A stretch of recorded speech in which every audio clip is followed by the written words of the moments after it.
Everyone, आज हम revise करेंगे 10th आईसीएसई का फोर्स चैप्टर। तो फोर्स में 8th और 9th तक हमने पढ़ा कि फोर्स क्या है, पुश और अ पुल।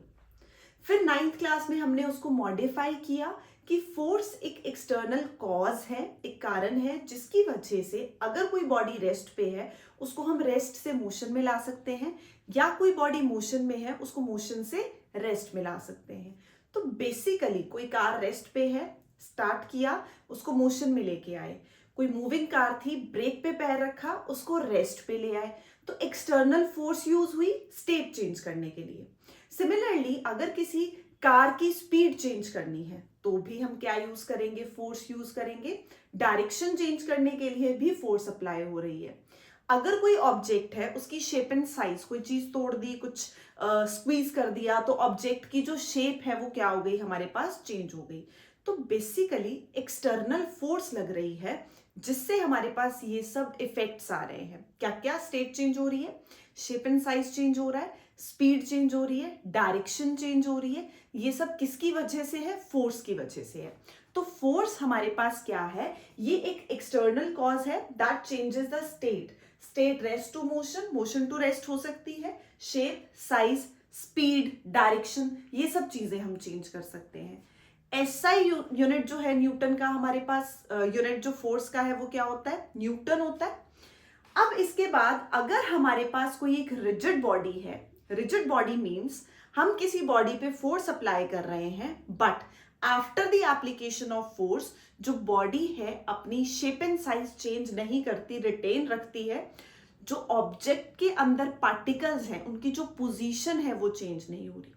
तो बेसिकली रिजिड बॉडी, हमने कोई एक्सटर्नल फोर्स लगाई but shape and size change नहीं हुआ। तो हो क्या रहा है, दो तरह के मोशन हो रहे हैं। केस वन, अगर हम एक रिजिड बॉडी ले रहे हैं, उस पर फोर्स लगा रहे हैं, कंडीशन क्या है, उसमें जो बॉडी है वो फ्री है, हमने फोर्स लगाई, बुक टेबल पे पड़ी थी, हमने एक्सटर्नल फोर्स लगाई है, बुक अपनी पोजीशन से डिस्प्लेस हो गई। तो बेसिकली कैसा मोशन हुआ, स्ट्रेट लाइन मोशन हुआ। वो जो स्ट्रेट लाइन मोशन है उसको हम लीनियर मोशन या फिर ट्रांसलेशनल मोशन बोलेंगे। तो कोई ऑब्जेक्ट जो फ्री था, रिजिड बॉडी जो फ्री थी, हमने उसको एक्सटर्नल फोर्स लगाई, उसको डिस्प्लेस कर दिया, लीनियर मोशन और ट्रांसलेशनल मोशन। सेकेंडली कैरम है, कैरम में हमने स्ट्राइकर से हिट किया तो कॉइन अपनी पोजीशन से डिस्प्लेस होके नेक्स्ट कॉइन को हिट करेगा। तो कैसा मोशन है, स्ट्रेट लाइन मोशन है। तो इसमें क्या था कंडीशन कि बॉडी कैसी है, फ्री है। तो सबसे पहले फोर्स एक एक्सटर्नल कॉज है। एक्सटर्नल कॉज क्या कर रहा है, शेप, साइज, स्टेट, डायरेक्शन, हमारे पास स्पीड चेंज हो रही है, ये सब किसकी वजह से है, फोर्स की वजह से है। उसमें पहला मोशन, जब बॉडी, रिजिड बॉडी की बात हमने की, रिजिड बॉडी वो है जिसको हम फोर्स लगा रहे हैं, फोर्स लगाने के बाद वो अपनी शेप एंड साइज चेंज नहीं कर रही, दो तरह के मोशन करेगी। पहले में बॉडी फ्री है, फ्री बॉडी पे हमने फोर्स लगाई तो लीनियर और ट्रांसलेशनल मोशन हुआ। तो सबसे पहले लीनियर और translational means force applied on a rigid body which is free to cause motion on a straight line, मतलब वो फिक्स्ड नहीं है, फ्री है, हमने डिस्प्लेस कर दिया। तो ball pushed on the floor, striker in a carrom, ये सब कैसे मोशन कर रहे हैं, स्ट्रेट लाइन मोशन कर रहे हैं। केस टू, हमने बॉडी को एक पॉइंट से फिक्स कर दिया, ये हमारे पास बॉडी है, पिवट मींस फिक्स्ड पॉइंट, हमने बॉडी को क्या किया है, वहां पे फिक्स किया है, एक पॉइंट से फिक्स किया है, यहां बॉडी फ्री थी। तो जब फ्री थी तो लीनियर और ट्रांसलेशनल मोशन, जब फिक्स कर दिया, एक जगह से फिक्स कर दिया तो कैसा मोशन होगा, तब हमारे पास रोटेशनल मोशन होगा। तो हमने इसमें बेसिकली बॉडी को फिक्स करना है, ये हमारा पिवट है। फिर हम अप्लाई करेंगे फोर्स। अब जो हमने फोर्स लगाई वो ये लग रही है हमारे पास, ये बेसिकली क्या है, ये है point of application of force. Body यहां से हम उस पर फोर्स लगा रहे हैं। जब हमने ऐसे फोर्स लगाई, बॉडी क्या करेगी, बॉडी जो है रोटेट कर जाएगी due to that fixed point. वो फिक्स्ड पॉइंट की वजह से बॉडी ऐसे हमारे पास रोटेशनल मोशन कर रही है। अब ये हमारे पास क्या है, point of application of force. यहां पे हमने फोर्स लगाई, कैसी फोर्स लगाई, लीनियर फोर्स लगाई। पिवट और लीनियर फोर्स के बीच में हमारे पास एक परपेंडिकुलर डिस्टेंस है जिसको हम बोल रहे हैं आर। तो इस आर का बहुत बड़ा रोल है जो लीनियर फोर्स को रोटेशनल में चेंज कर रही है। फिर से हमने फोर्स स्टडी किया, एक्सटर्नल कॉज है। एक्सटर्नल कॉज क्या क्या करता है? Shape change, direction change, speed change, state change. हमने बोला अब हम रिजिड बॉडी कंसिडर करते हैं इस चैप्टर में कि रिजिड बॉडी अगर हमारे पास है और उस पर अगर हम फोर्स लगा रहे हैं, उसमें दो केसेस लेंगे, एक में फ्री रखेंगे, एक में एक पॉइंट से फिक्स कर देंगे। जब बॉडी फ्री है तो लीनियर मोशन, जब बॉडी एक पॉइंट पे फिक्स्ड है तो कैसा होगा? रोटेशनल मोशन होगा। ये लीनियर फोर्स जो हम लगा रहे हैं यही हेल्प करेगी बॉडी को रोटेट करने में। तो लीनियर फोर्स जो है यहाँ पे मूवमेंट एंगुलर का काम कर रही है, टर्निंग इफेक्ट लेके आ रही है। तो ये जो टर्निंग इफेक्ट है ये रोटेशनल मोशन प्रोड्यूस कर रहा है। अब linear motion versus rotational motion में हमारे पास क्वांटिटीज जो है वो चेंज हो जाती हैं। फॉर एग्जांपल अभी तक लीनियर मोशन में हमने पढ़ी है लीनियर डिस्प्लेसमेंट जिसको हम x या फिर s से डिनोट करते हैं। सेकेंडली हमारे पास आती है लीनियर वेलोसिटी जिसको हम v से डिनोट करते हैं। थर्ड हमारे पास है लीनियर एक्सेलरेशन, फिर आता है लीनियर मोमेंटम p, फिर आएगी लीनियर फोर्स f। ये सारी क्वांटिटीज किसमें है? लीनियर मोशन में है। Linear displacement, linear velocity, linear acceleration, linear momentum और लीनियर फोर्स। अगर अब हम रोटेशनल मोशन स्टडी कर रहे हैं तो सारी की सारी लीनियर क्वांटिटीज किसमें चेंज हो जाएंगी? एंगुलर में चेंज हो जाएंगी। मींस रोटेशनल जो है कैसा मोशन प्रोड्यूस कर रहा है? एंगुलर मूवमेंट आ रहा है। मूवमेंट मींस टर्निंग इफेक्ट आ रहा है हमारे पास। तो यहाँ पे लीनियर डिस्प्लेसमेंट को हम रिप्लेस करेंगे linear velocity, linear displacement is replaced by angular displacement, theta symbol use करते हैं। सिमिलरली लीनियर वेलोसिटी को हम एंगुलर वेलोसिटी बना देते हैं, इसको ओमेगा बोलेंगे। लीनियर एक्सेलरेशन को एंगुलर एक्सेलरेशन बना देते हैं alpha. Linear momentum p replace करेगा angular momentum l। Linear force f यहां पे आ जाएगा एंगुलर फोर्स जैसा ही है बट एंगुलर फोर्स वर्ड नहीं हम यूज करते, उसकी जगह हम लेते हैं मूवमेंट ऑफ फोर्स जो टर्निंग इफेक्ट लेके आ रहा है। अब ये मोशन से इस मोशन में आ रहे हैं बट उसमें एक फैक्टर जो सबसे बड़ा इंपॉर्टेंट रोल प्ले कर रहा है वो है ये परपेंडिकुलर डिस्टेंस r। अगर हमें लीनियर वेलोसिटी से एंगुलर वेलोसिटी, लीनियर डिस्प्लेसमेंट से एंगुलर डिस्प्लेसमेंट, लीनियर एक्सेलरेशन से एंगुलर एक्सेलरेशन में आना है तो हम क्या करेंगे? x जो हमारे पास है वो बन जाएगा r थीटा के इक्वल। मतलब जो r है हम पहली तीन क्वांटिटीज में हम एंगुलर वाली साइड लगाते हैं। लीनियर और एंगुलर के बीच में रिलेशन ऐसे आएगा, linear displacement x r theta, linear velocity v r omega, linear acceleration a r alpha. But जो नीचे वाली दो क्वांटिटीज हैं इनमें जो r लगता है वो लीनियर वाली साइड लगता है। तो फॉर्मूले मॉडिफाई हो जाते हैं, r इंटू p बन जाता है l which is angular momentum, r और f बन जाता है टाउ टॉक जो कि है मूवमेंट ऑफ फोर्स। तो ये सब हमारे पास क्या है? रिलेशन है लीनियर क्वांटिटीज के एंगुलर रोटेशनल के साथ। तो यहाँ पे linear displacement, angular displacement, linear velocity, angular velocity, linear acceleration को चेंज कर सकते हैं एंगुलर में। हमने ये चार तो भी स्टडी नहीं करने बट ये जो हमारे पास फिफ्थ है ये बहुत इंपॉर्टेंट है। तो हमें दिख रहा है ये r बहुत ज्यादा इंपॉर्टेंट है इन सब में, जो कि ये परपेंडिकुलर डिस्टेंस है। कहां से? पिवट से। पिवट से कहां तक लेना है? जहां हमने जो फोर्स लगाई है, जो हमारी फोर्स है उसके साथ जो r का परपेंडिकुलर डिस्टेंस है वो प्रोड्यूस कर रहा है रोटेशनल मोशन। तो ये r परपेंडिकुलर डिस्टेंस, f क्या है? लीनियर फोर्स है, क्या प्रोड्यूस करेगा? टॉर्क बोलते हैं इसको, टाउ से रिप्रेजेंट करते हैं, मूवमेंट ऑफ फोर्स भी बोलेंगे, सिंबल का नाम है टाउ। तो बेसिकली क्या प्रोड्यूस किया हमने? मूवमेंट ऑफ फोर्स प्रोड्यूस किया, टर्निंग इफेक्ट लेके आए, यूज की लीनियर फोर्स, रिजल्ट आया रोटेशन। तो rotation means movement of force. तो ये हमारे पास पिवट, हम एक पॉइंट लेंगे, पिवट से जो F तक का हमारा डिस्टेंस है वो R डिफाइन करेगा। नेक्स्ट है हमारे पास मोमेंट ऑफ फोर्स।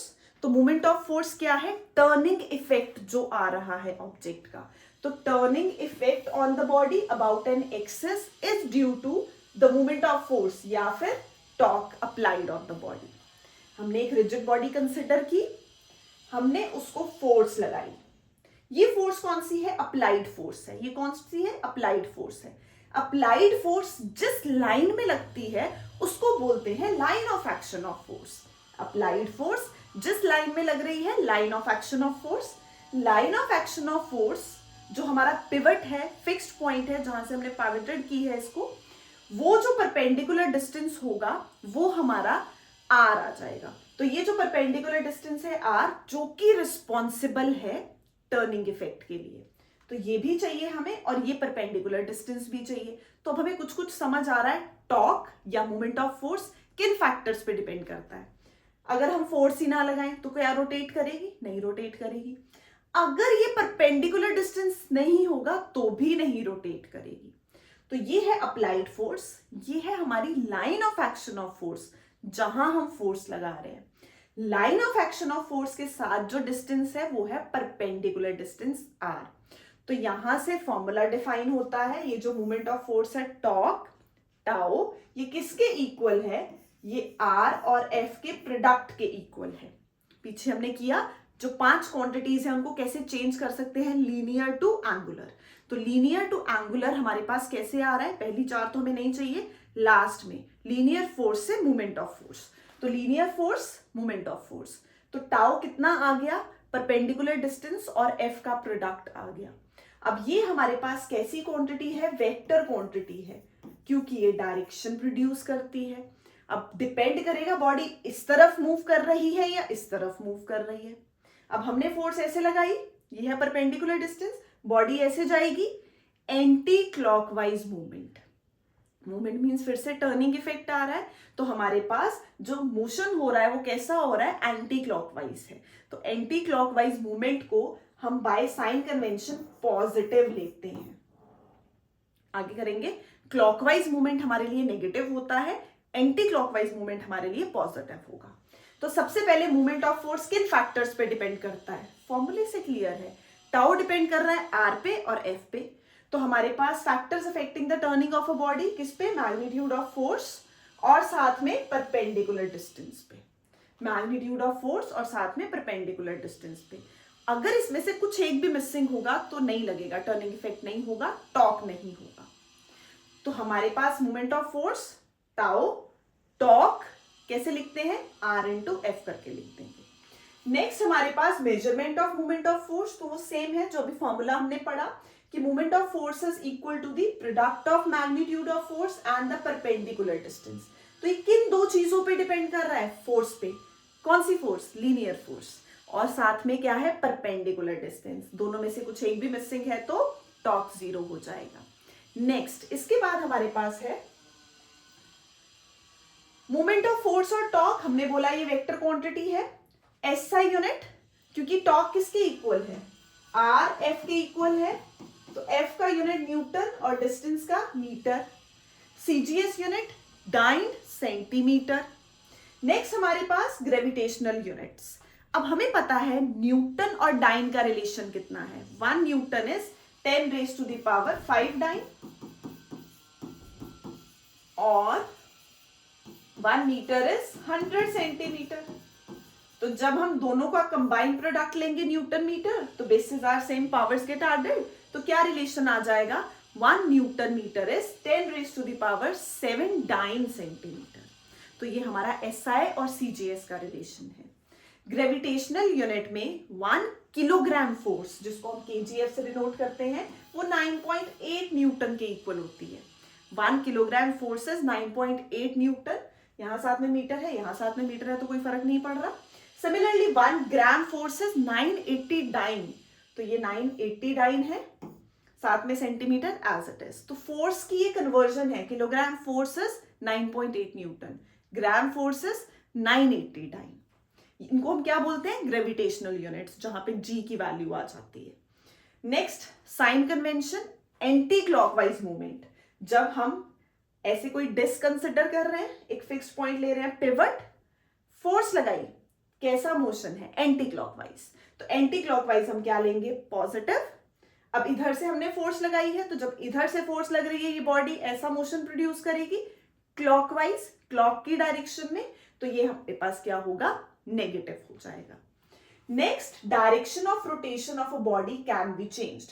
हमें बॉडी की डायरेक्शन चेंज करनी है, दो मेथड्स हैं जिनसे चेंज कर सकते हैं।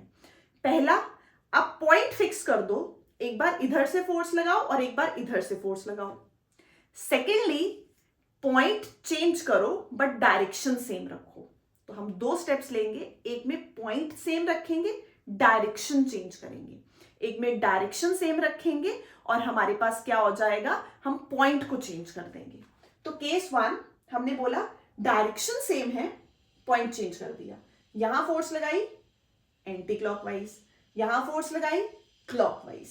सिमिलरली यहां पे हमने क्या किया, पॉइंट सेम है बट डायरेक्शन रिवर्स कर दी, तो इधर को एंटी क्लॉकवाइज, इस तरफ क्लॉकवाइज। तो दो मेथड्स जिनसे हम डायरेक्शन ऑफ रोटेशन चेंज कर सकते हैं। नेक्स्ट, इसके बाद हमारे पास एग्जाम्पल्स। तो एग्जाम्पल्स में मूवमेंट ऑफ फोर्स का सबसे अच्छा जो हमारे पास इफेक्ट आता है वो क्या है, डोर। डोर हमें पता है एक पॉइंट से फिक्स्ड है, उसको हम क्या बोलेंगे, हिंज बोलेंगे। अब हिंज से हैंडल तक का जो परपेंडिकुलर डिस्टेंस है उसको हम क्या बोलते हैं, आर बोलते हैं। हिंज क्या है, फिक्स्ड पॉइंट जहां से डोर कनेक्टेड है, और जो फ्री पोर्शन है उस तरफ हमारे पास क्या होता है, हैंडल अटैच्ड होता है। अब टाउ कितना है, टाउ है आर और एफ। अब हमें ज्यादा मेहनत नहीं करनी, मतलब मुझे एफ कम रखना है, बट उसके लिए हमें क्या करना है, आर बढ़ाना पड़ेगा। दो चीजों का प्रोडक्ट है, अगर आप एक को इंक्रीज करते हो दूसरे को डिक्रीज करते हो तो नेट इफेक्ट सेम ला सकते हैं। फॉर एग्जाम्पल, मुझे जो टाउ है वो चाहिए 10 न्यूटन मीटर। अगर फर्स्ट केस में हमारा जो डिस्टेंस है वो 2 मीटर है, तो फोर्स कितनी हो जाएगी, 5 न्यूटन। 5 न्यूटन फोर्स लगाएंगे, डिस्टेंस 2 मीटर रखेंगे। बट हम रिवर्स भी तो कर सकते हैं, अगर हम डिस्टेंस 5 मीटर कर दें और फोर्स 2 न्यूटन कर दें तो भी तो सेम रिजल्ट आएगा। इसीलिए हम क्या करते हैं, ये डिस्टेंस ज्यादा रखते हैं। हिंज से लेकर हैंडल तक का डिस्टेंस ज्यादा है, हिंज से लेकर हैंडल तक का डिस्टेंस अगर ज्यादा होगा तो आपको फोर्स कम से भी काम चल जाएगा, आप कम फोर्स से टर्निंग इफेक्ट या टॉर्क जो है वो प्रोड्यूस कर सकते हो। तो इसको कांस्टेंट रखना है, मतलब टर्निंग इफेक्ट तो चाहिए, तो आप फोर्स का इफेक्ट कम करना चाहते हो तो हम डिस्टेंस बढ़ा देते हैं। इसीलिए जो हैंडल्स हैं वो बीच में नहीं लगे होते हैं, साइड में लगे होते हैं। मैक्सिमम डिस्टेंस लेंगे तो मिनिमम फोर्स लगेगी, ताकि सेम जो मूवमेंट ऑफ फोर्स या सेम टर्निंग इफेक्ट हम दे सकें।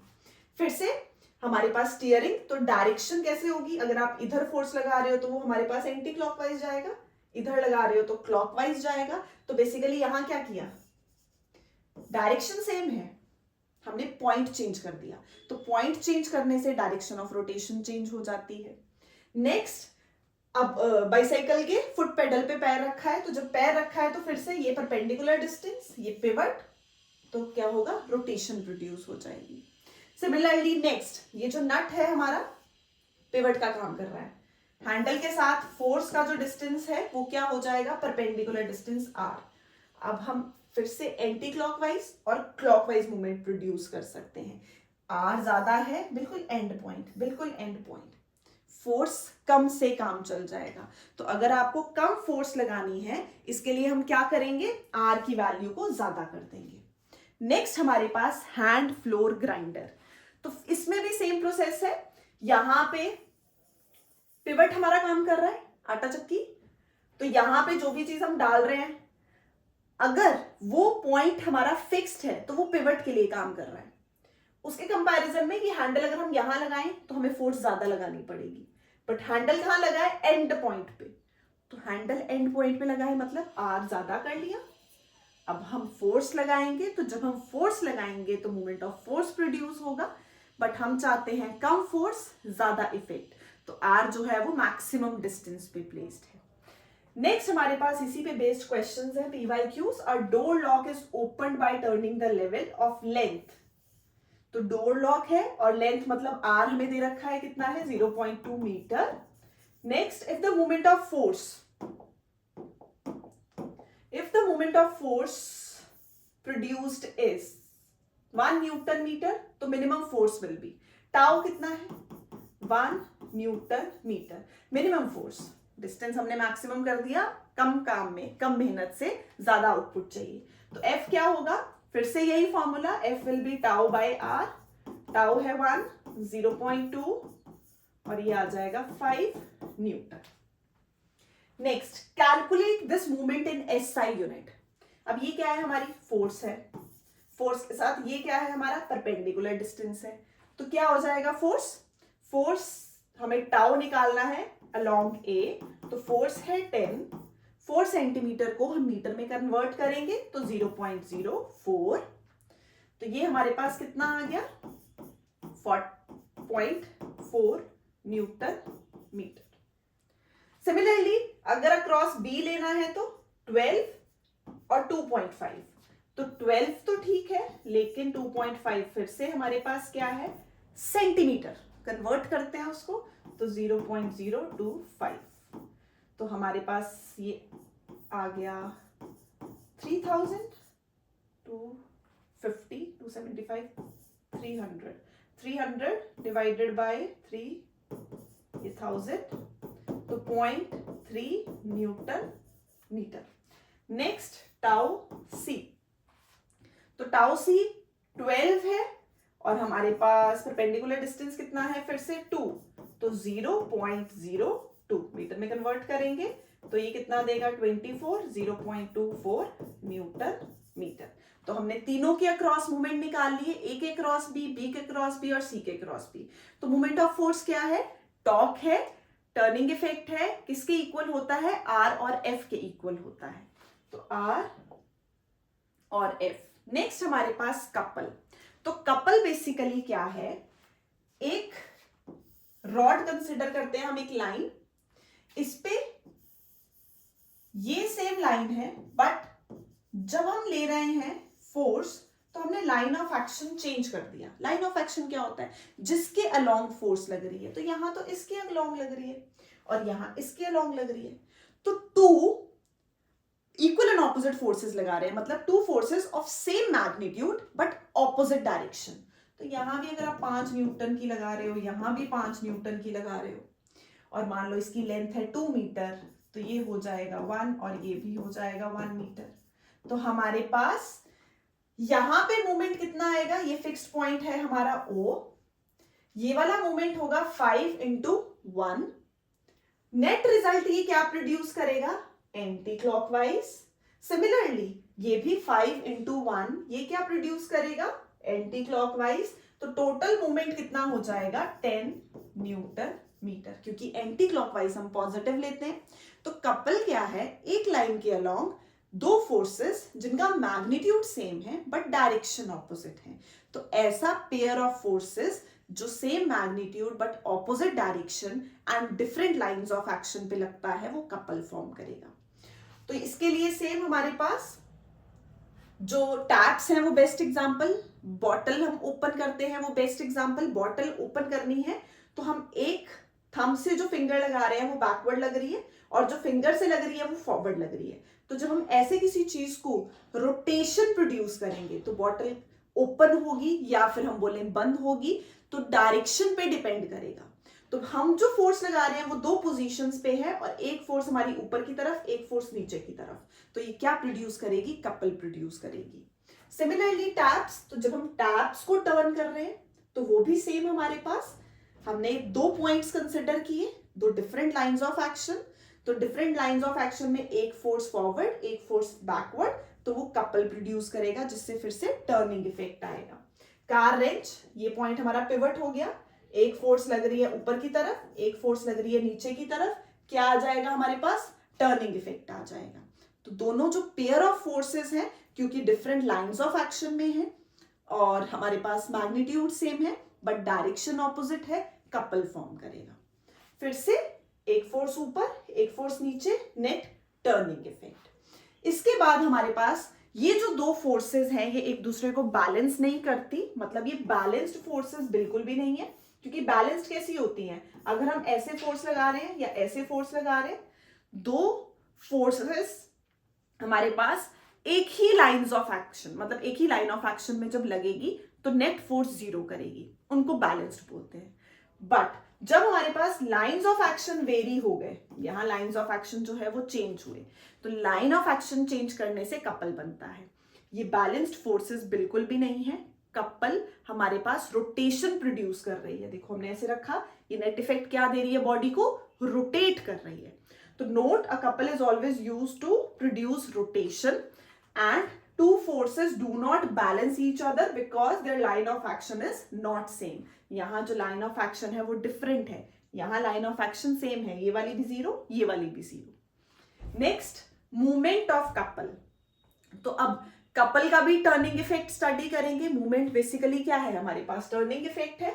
फिर से हमने ली एक रॉड कंसिडर की, डिफरेंट लाइंस ऑफ एक्शन पे दो फोर्सेस लगाई। फोर्सेस कैसी हैं, pair of forces equal in magnitude, opposite in direction. तो ये हमारे पास रॉड, ये हो गया पिवट, इसका परपेंडिकुलर डिस्टेंस ये वाला होगा, तो F into O B tau, इसका परपेंडिकुलर डिस्टेंस ये होगा F इंटू ओ ए, ये वाला टाउ।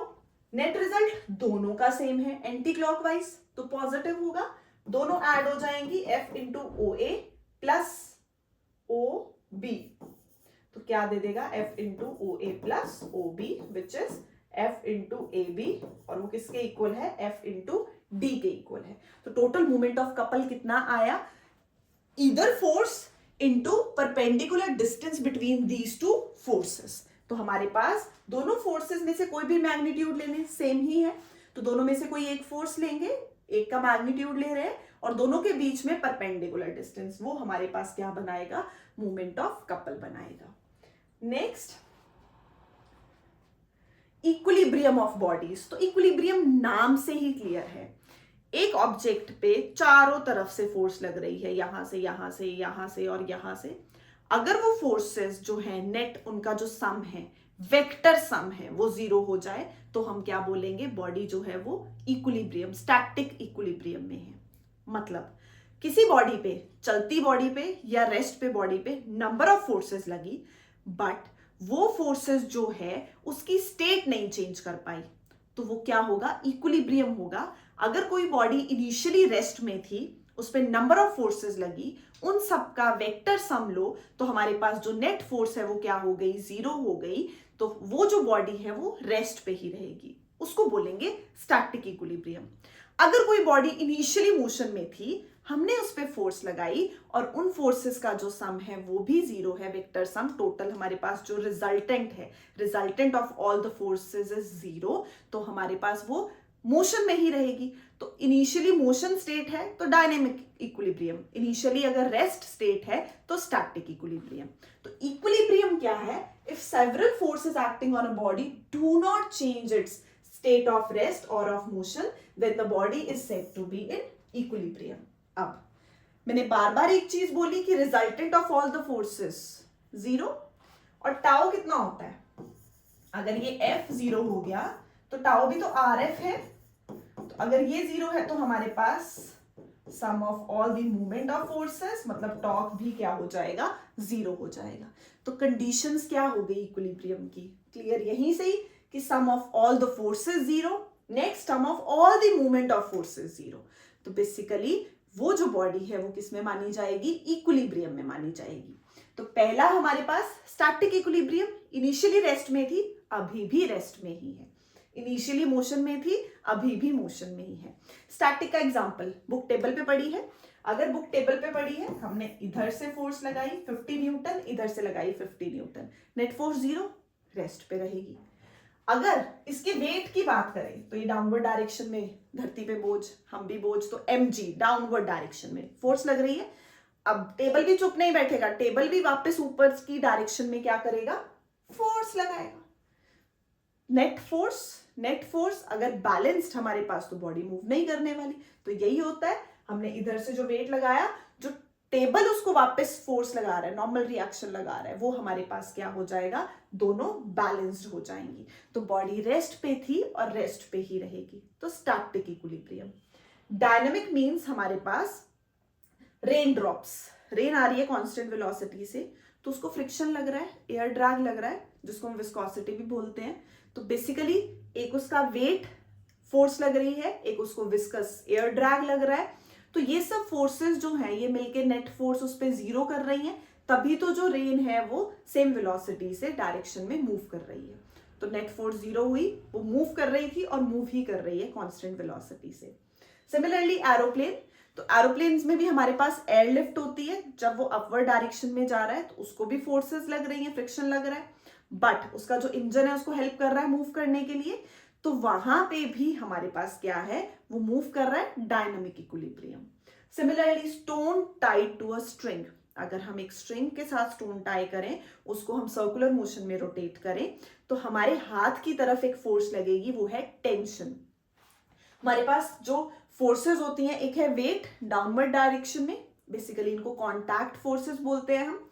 सेकेंड हमारे पास नॉर्मल रिएक्शन, जो भी हमने बोला टेबल ने लगाया उसको अपवर्ड डायरेक्शन में। नेक्स्ट इसके बाद हमारे पास आई थर्ड फोर्स, जो हमने नाम लिया टेंशन। तो कोई भी चीज अगर सस्पेंडेड है किसी के साथ, तो यहां पे हमारे पास एक फोर्स लगती है towards the point of suspension, tension. तो यहां पे भी हमने स्ट्रिंग को जब मूव किया, हाथ की तरफ को एक फोर्स लगी, जिसको हम क्या बोल रहे हैं, खिंचाव, टेंशन। तो यहां टेंशन प्रोवाइड करती है सर्कुलर मोशन के लिए सेंट्रीपिटल फोर्स। अब सेंट्रीपिटल फोर्स क्या है आगे करेंगे, centre seeking force responsible for the circular motion. तो टेंशन प्रोवाइड करेगी यहां पे नेसेसरी सेंट्रीपिटल फोर्स, तो बॉडी इक्विलिब्रियम में, डायनामिक इक्विलिब्रियम में सर्कुलर पाथ पे मूव कर रही है। नेक्स्ट इसके बाद हमारे पास प्रिंसिपल ऑफ मोमेंट्स। हमने बोला sum of all the forces zero और sum of movement of all the forces वो भी जीरो बोला। तो नेट टॉर्क जीरो होने का मतलब हमारे पास यहां पे क्या है, जो टॉर्क है एंटी क्लॉकवाइज वो बैलेंस करेगा जो हमारे पास टॉर्क होगा क्लॉकवाइज, तभी तो हमारे पास जो नेट एल्जेब्रिक सम है of all the movements of forces वो कितना हो जाता है, जीरो हो जाता है। तो बेसिकली प्रिंसिपल ऑफ मूवमेंट्स क्या है, sum of clockwise movements is balanced by sum of anti clockwise movements. तो ये है हमारे पास प्रिंसिपल ऑफ मूवमेंट्स। अब इन्हीं पे based PYQs, calculate the resultant torque from the following. तो मैंने क्या बोला, टॉर्क के लिए सबसे पहले फोर्स चाहिए, परपेंडिकुलर डिस्टेंस भी तो चाहिए, है ना। तो दोनों चीजें होंगी तो टॉर्क लगेगा। अब चेक करते हैं, यहां पे फोर्स लग रही है, इसका परपेंडिकुलर डिस्टेंस है 3, तो ये कैसा मोशन प्रोड्यूस करेगी, एनटी। तो टाउ एनटी टोटल निकालते हैं, 80 इंटू 3 विल बी 240। नेक्स्ट हमारे पास एनटी और कौन प्रोड्यूस कर रहा है, एनटी प्रोड्यूस करेगा एक ये हो गया और एक 20 वाला, तो ये भी ऐसे फोर्स लगा रहा है।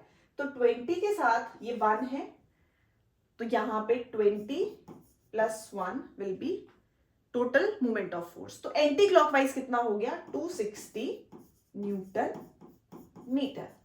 अब चेक करते हैं बाकी तीन हमारे पास क्लॉकवाइज। तो क्लॉकवाइज कौन सा है, एक 50 वाला ऐसे लेके आएगा, ऐसे फोर्स लगाएगा इस तरफ को, तो 50 इंटू 5 250। तो पहला आ गया टॉर्क क्लॉकवाइज, और क्लॉकवाइज कैसे होता है, नेगेटिव होता है, तो साइन कन्वेंशन लेंगे, -250 न्यूटन मीटर, ये क्लॉकवाइज। और दूसरा हमारे पास 30 क्लॉकवाइज प्रोड्यूस कर रहा है, तो 30 के साथ परपेंडिकुलर डिस्टेंस कितना है, 4, तो 120 -120 न्यूटन मीटर, टोटल कितना आया 370 न्यूटन मीटर। ये कौन सा है, क्लॉकवाइज। अब एक और बचा 200, बट 200 तो ऐसे पिवट पे लग रहा है, इसका तो कोई परपेंडिकुलर डिस्टेंस ही नहीं है, इसका लाइन ऑफ एक्शन जो है वो सीधा पिवट पे जाके स्ट्राइक कर रहा है, there is no perpendicular distance, और r0 तो टॉर्क 0, तो इसका कोई काम नहीं। तो हमारे पास नेट टॉर्क कितना रह गया, अब हमें क्या निकालना है, टोटल रिजल्टेंट। तो एंटी क्लॉकवाइज और क्लॉकवाइज का सम करते हैं तो कितना आ रहा है, ये पॉजिटिव 260, ये -370, तो आंसर आ जाएगा -110 न्यूटन मीटर।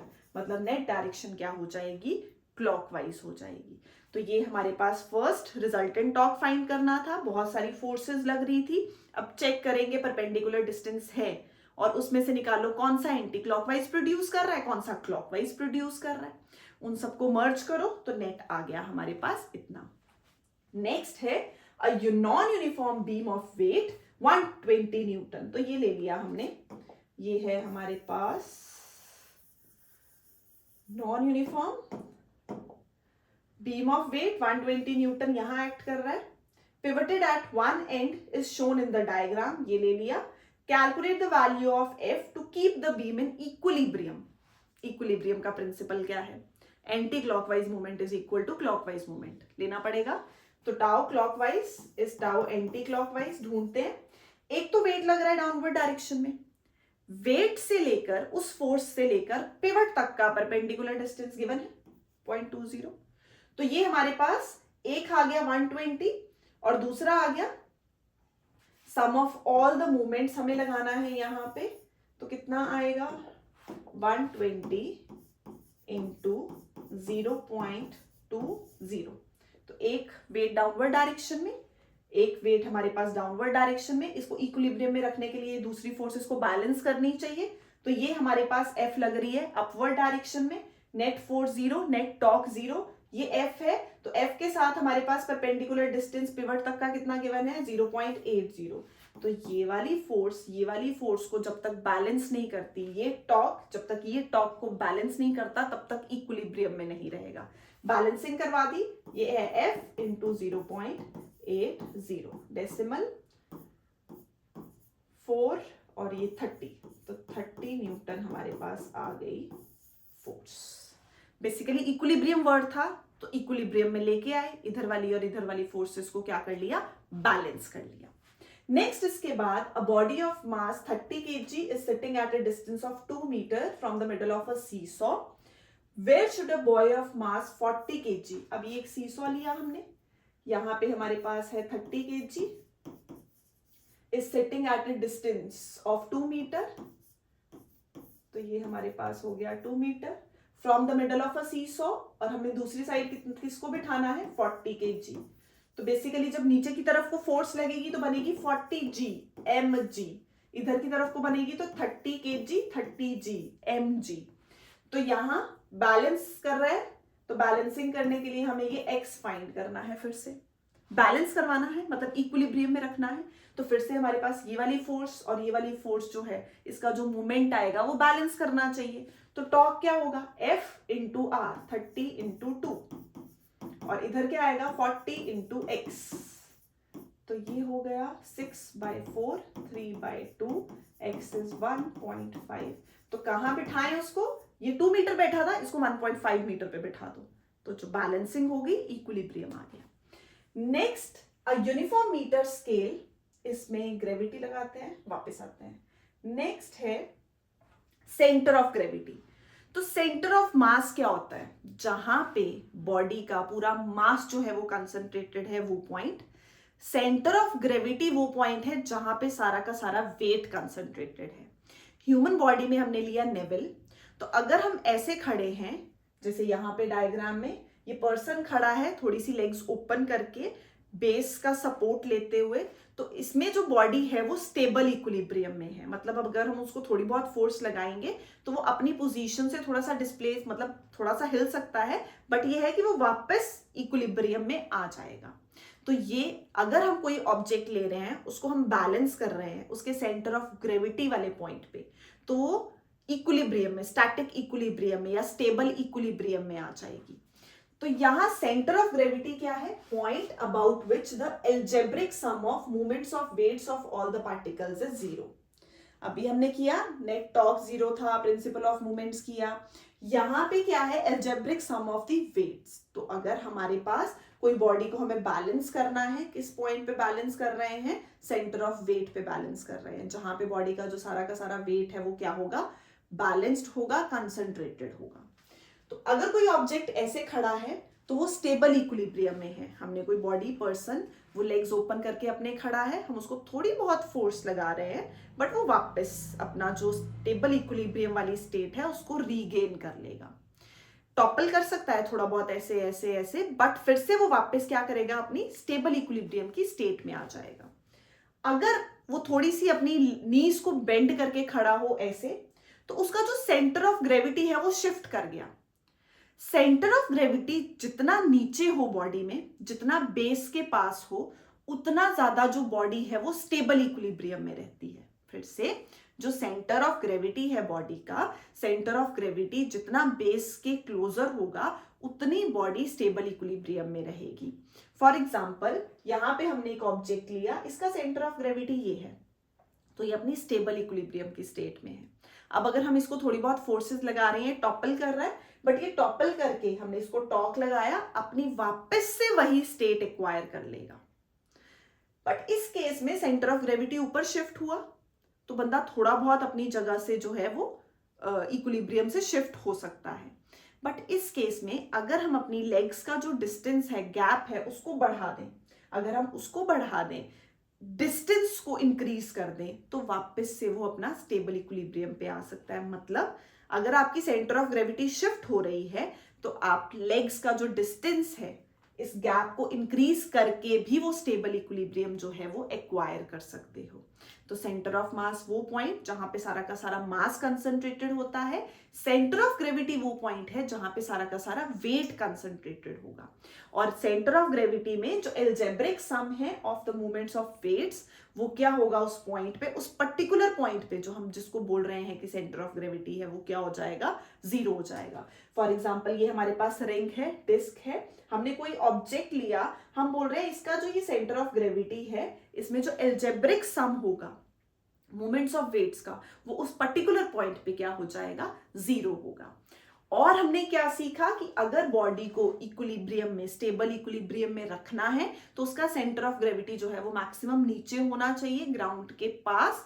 और अगर इस केस में सेंटर ऑफ ग्रेविटी जैसे ऊपर गया, तो हमने लेग्स का थोड़ा सा गैप उसको इंक्रीज करके भी बॉडी को स्टेबल इक्विलिब्रियम में ला सकते हैं।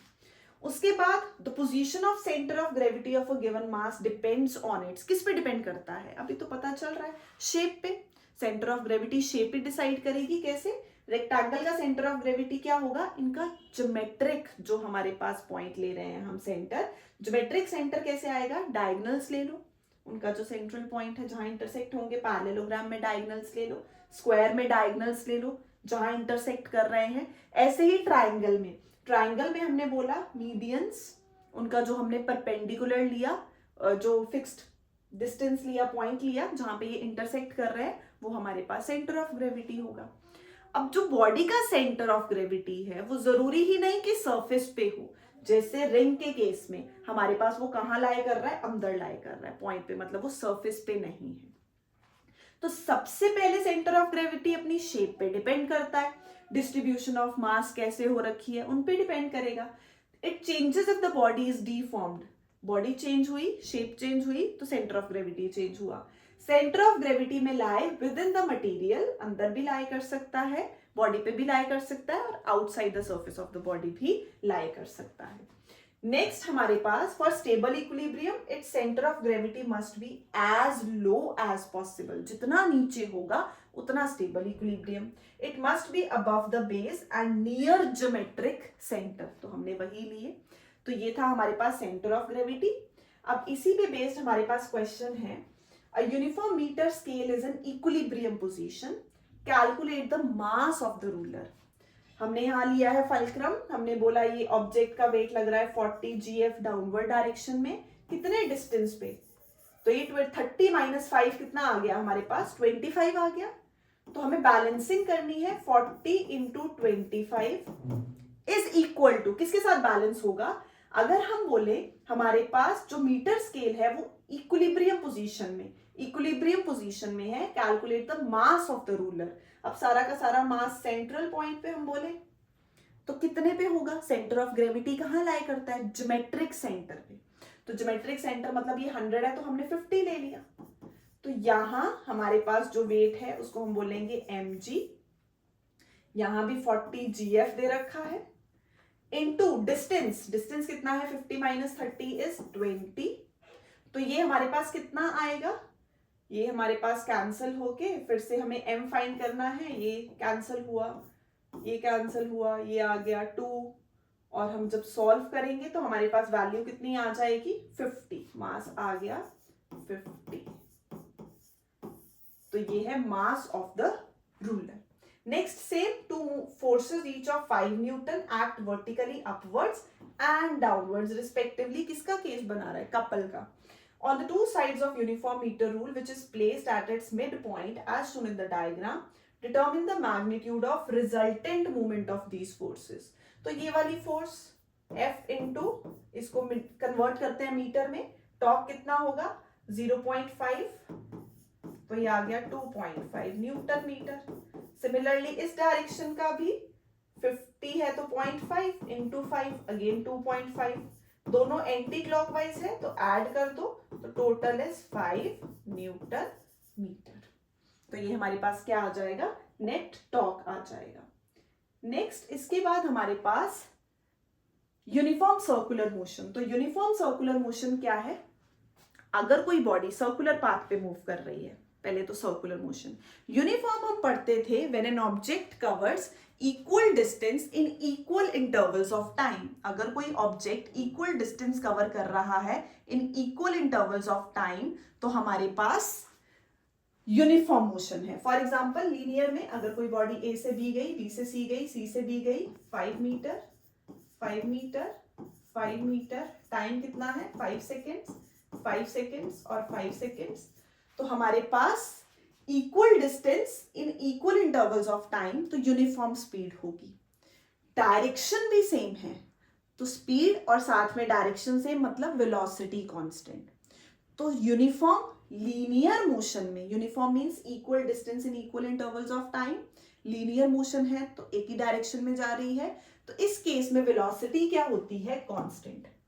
वेलोसिटी कांस्टेंट मतलब acceleration is 0, equal distance in equal intervals of time, speed constant, जो डायरेक्शन है वो भी कांस्टेंट है, तो हमारे पास speed constant, direction constant. Velocity क्या है, स्पीड और डायरेक्शन, तो speed constant, direction constant, velocity is constant, which means acceleration is 0। तो यूनिफॉर्म लीनियर मोशन कैसा मोशन है, अनएक्सेलरेटेड मोशन। बट जब हम सर्कुलर मोशन की बात करते हैं तो सर्कुलर मोशन में जो बॉडी है वो हर पॉइंट पे डायरेक्शन चेंज कर रही है, हर पॉइंट पे डायरेक्शन चेंज कर रही है। तो अगर किसी पॉइंट पे हमें डायरेक्शन निकालनी है तो प्लॉट अ टेंजेंट। तो यूनिफॉर्म सर्कुलर मोशन में बॉडी की स्पीड कांस्टेंट, क्योंकि इक्वल डिस्टेंस इन इक्वल, तो uniform mean speed constant, circular होने की वजह से डायरेक्शन कीप्स ऑन चेंजिंग। तो स्पीड भले ही कांस्टेंट है, स्पीड भले ही कांस्टेंट है, बट डायरेक्शन इज वेरिएबल, तो वेलोसिटी भी वेरिएबल, तो एक्सेलरेशन इज नॉट 0। तो यूनिफॉर्म सर्कुलर मोशन कैसा मोशन होता है, एक्सेलरेटेड मोशन। तो ये कैसा मोशन है, एक्सेलरेटेड है। यूनिफॉर्म लीनियर मोशन कैसा है, अनएक्सेलरेटेड मोशन है। सेम पॉइंट्स इसके डिफरेंस में आ जाएंगे। यूनिफॉर्म सर्कुलर मोशन का सेम एग्जांपल, स्टोन को थ्रेड के साथ टाई किया और उसको मूव किया सर्कुलर पाथ पे, तो यहां पे हमारे पास एक्सेलरेशन 0 होती है। सर्कुलर मोशन में एक्सेलरेशन आती है सेंट्रीपिटल एक्सेलरेशन। तो डायरेक्शन ऑफ मोशन जो है वो यूनिफॉर्म लीनियर मोशन में सेम, यहाँ पे क्या है, चेंज हो रही है। तो यूनिफॉर्म लीनियर मोशन, क्योंकि equal distance in equal intervals of time, speed constant है बट डायरेक्शन चेंज हो रही है। कोई भी वेक्टर क्वांटिटी क्या होती है, उसका मैग्नीट्यूड और डायरेक्शन। तो मैग्नीट्यूड क्या है, स्पीड, डायरेक्शन भी कांस्टेंट, स्पीड भी कांस्टेंट, एक्सेलरेशन 0। तो ये अनएक्सेलरेटेड मोशन हो गया, बट सर्कुलर में हर पॉइंट पे डायरेक्शन चेंज होगी, तो वो कैसा है, एक्सेलरेटेड है। नेक्स्ट इसके बाद है हमारे पास सर्कुलर मोशन में कौन सी फोर्स यूज होती है, सेंट्रीपिटल फोर्स। सेंट्रीपिटल फोर्स कौन सी है, सेंटर सीकिंग फोर्स, जो कि रिस्पॉन्सिबल है सर्कुलर मोशन के लिए। हमने स्ट्रिंग के साथ स्टोन लिया, उसको ऐसे ऐसे सर्कुलर मोशन में मूव किया, तो हाथ की तरफ टेंशन लग रही है, यही टेंशन प्रोवाइड करेगी नेसेसरी सेंट्रीपिटल फोर्स। उस केस में कितनी रिक्वायर्ड है, एटम है, इलेक्ट्रॉन्स रिवॉल्व करते हैं ऑर्बिट में, सेंटर में न्यूक्लियस है, तो nucleus positively charged, electron negatively charged, दोनों के बीच में चार्जेस में फोर्स लगती है इलेक्ट्रोस्टैटिक फोर्स। वही इलेक्ट्रोस्टैटिक फोर्स प्रोवाइड करेगी necessary centripetal force. Similarly moon natural satellite है, तो मून जो रिवॉल्व कर रहा है अराउंड द अर्थ, वो उनके बीच में फोर्स है ग्रेविटेशनल, पता है हमें, वही ग्रेविटेशनल प्रोवाइड करती है नेसेसरी सेंट्रीपिटल फोर्स। तो यहाँ पे हर केस में सेंट्रीपिटल को कोई ना कोई दूसरी फोर्स जो है वो प्रोवाइड करेगी। अब दूसरी फोर्स है सेंट्रीफ्यूगल, ये तो है centre seeking, always towards the centre, radially inwards, always towards the centre, radially inwards. तो सेंट्रीपिटल फोर्स के लिए जो एक्सेलरेशन है वो कौन सी है, सेंट्रीपिटल एक्सेलरेशन। यहाँ पे हमारे पास कौन सी एक्सेलरेशन होगी, सेंट्रीपिटल एक्सेलरेशन होगी। इसका जनरल फॉर्मूला है mv²/r, तो v²/r is centripetal acceleration. Next है सेंट्रीफ्यूगल फोर्स, ये एक फिक्शियस फोर्स है, कॉन्सेप्ट को एक्सप्लेन करने के लिए हम बोलते हैं बाहर की तरफ को जो फोर्स लग रही है, सेंट्रीपिटल अंदर की तरफ, ये away from the centre. For example एक मैरी गो राउंड है, मैरी गो राउंड में कोई पर्सन यहां बैठा है ए, एक पर्सन यहां बैठा है एम। अब हमने एक स्ट्रिंग के साथ एक बॉल टाई की, जैसे जैसे वो मैरी गो राउंड मूव कर रहा है ये बॉल भी मूव कर रही है। जो पर्सन ए है वो बोल रहा है नहीं नहीं बॉल तो बिल्कुल सेम, बॉल तो रेस्ट पे है, मैरी गो राउंड मूव कर रहा है, तो उसके लिए तो यूनिफॉर्म मोशन हो रहा है, जैसे जैसे वो मूव कर रहा है उसी के साइमल्टेनियसली बॉल है। बट ये बोल रहा है नहीं नहीं बॉल को टेंशन लगी, बॉल को टेंशन लगी, वो टेंशन प्रोवाइड करेगी नेसेसरी सेंट्रीपिटल फोर्स, तो यूनिफॉर्म सर्कुलर मोशन हो रहा है। केस 2, जब यहां पे ये मान लो स्ट्रिंग टूट गई, बॉल जा रही है बाहर की तरफ, सेंट्रीपिटल जो बाहर वाला बंदा है जिसने बोला सेंट्रीपिटल फोर्स है, वो बोला बॉल कैसे जा रही है, टेंजेंशियल जा रही है, क्योंकि हमारे पास उस पॉइंट पे पहले सर्कुलर मोशन हो रहा था, तो जैसे ही ये मोशन खत्म होता है या स्ट्रिंग ब्रेक करती है, बॉल कैसे चली जाती है, टेंजेंशियली चली जाती है। जो अंदर बैठा है वो बोला नहीं, एक फोर्स अंदर की तरफ थी, उसको बैलेंस करने के लिए बाहर सेंट्रीफ्यूगल थी, तो हमारे पास जो बॉल है अब यहाँ पे वो कैसे जा रही है, रेडियली मूव कर रही है। ये यहाँ था तो इसको यहाँ दिख रही है, यहाँ था तो यहाँ दिख रही है, ये यहाँ था तो इसको यहाँ दिख रही है, कि मतलब जो एक्चुअल पाथ है वो कैसा है, हमारे पास जो बाहर बैठा है उसके लिए टेंजेंशियल है, और ये जो अंदर बैठा था उसने इसी के बेसिस पे सेंट्रीफ्यूगल को फिक्शियस फोर्स एक्सप्लेन किया। तो ये था बेटा सेंट्रीपिटल और सेंट्रीफ्यूगल। बाय।